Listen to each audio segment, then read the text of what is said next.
যে অসম চৰকাৰে হাজাৰ হাজাৰ বিঘা ভূমি বেদখল মুক্ত কৰিছে, বনাঞ্চলক জনাঞ্চললৈ পৰিৱৰ্তন কৰাৰ ক্ষেত্ৰত বাধা হাতত লৈছে আৰু অবৈধ নাগৰিকৰ ক্ষেত্ৰত এটা ষ্টেপ লৈছে।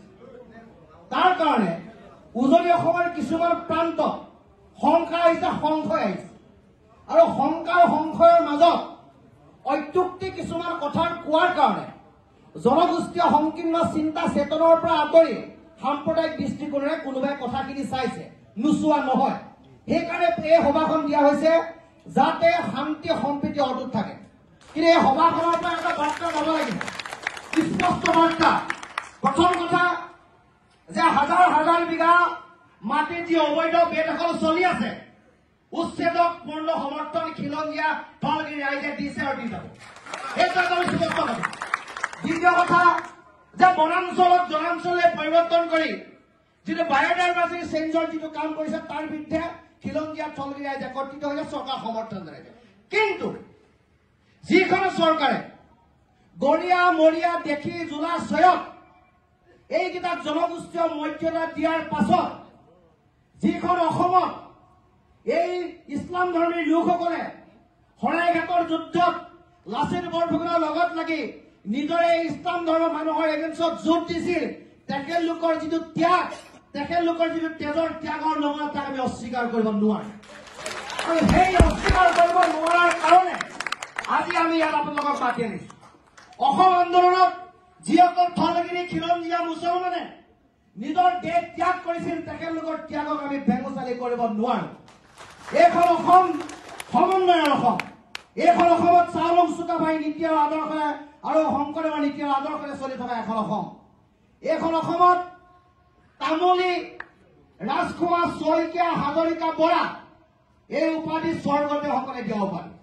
অৰ্থাৎ এই উপাধিৰ পৰা এটা কথা স্পষ্ট বাৰ্তা দিব লাগে যে এই উপাধিবিলাকে কয় যে এইখিনি মানুহ ধলগিৰি খিলঞ্জীয়া।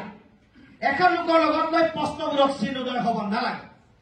প্ৰশ্নবোধক চিন তাত উদয় হ'ল যেতিয়া ইউনিছ তামুলীয়ে জেঙনিকেইটাত ক'লে যে অবৈধ নাগৰিক হলেও ইয়াত থাকিব পাৰিব, আপোনালোকৰ খেদাৰ অধিকাৰ নাই। প্ৰশ্নটো তাত আহিল যে ইউনিছ তামুলীয়ে কিয় এই কথাষাৰ ক'লে।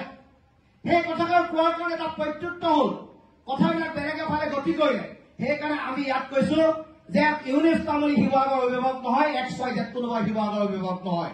অসমৰ অভিভাৱক অসমীয়া ৰাইজ, ধলগিৰি খিলঞ্জীয়া ৰাইজ। আৰু অসম চৰকাৰেও এই কথা আচ্ছাদ কৰিব নোৱাৰে যে উজনি অসমৰ ধলগিৰি খিলঞ্জীয়া ৰাইজৰ ভোটেৰে তেখেতলোকে চৰকাৰ বনাইছে। গতিকে ধলগিৰি খিলঞ্জীয়া ৰাইজৰ মনত অহা বিদ্বেষ, ধলগিৰি মানুহৰ মনত অহা সন্দেহ, অৱকাশ দূৰ কৰা দায়িত্ব চৰকাৰ। এই কথাটোৰ কাৰণে আমি ইয়াত কৈছো যে কোনোবাই সেই কথা কওক, আমি কিয় সম্প্ৰীতি এৰিম, আমি কিয় সমন্বয় এৰিম। মই ভাবো যে শিৱসাগৰৰ ধলগিৰি খিলঞ্জীয়া মুছলমান গোলামী নহয়।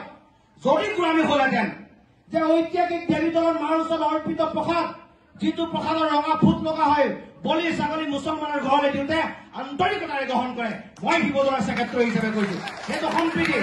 আৰু য'ত আজানবী দৰগাহ আছে, এই আজানবী দৰগাহ হোৱাৰ ঠাইত আপোনালোকে য'ত কাম কৰি আছে তাত শ শ হিন্দু মানুহে তাৰ আৱেষ্টনীৰ ভিতৰত সেই সম্পদটো সুৰক্ষিত কৰিছো।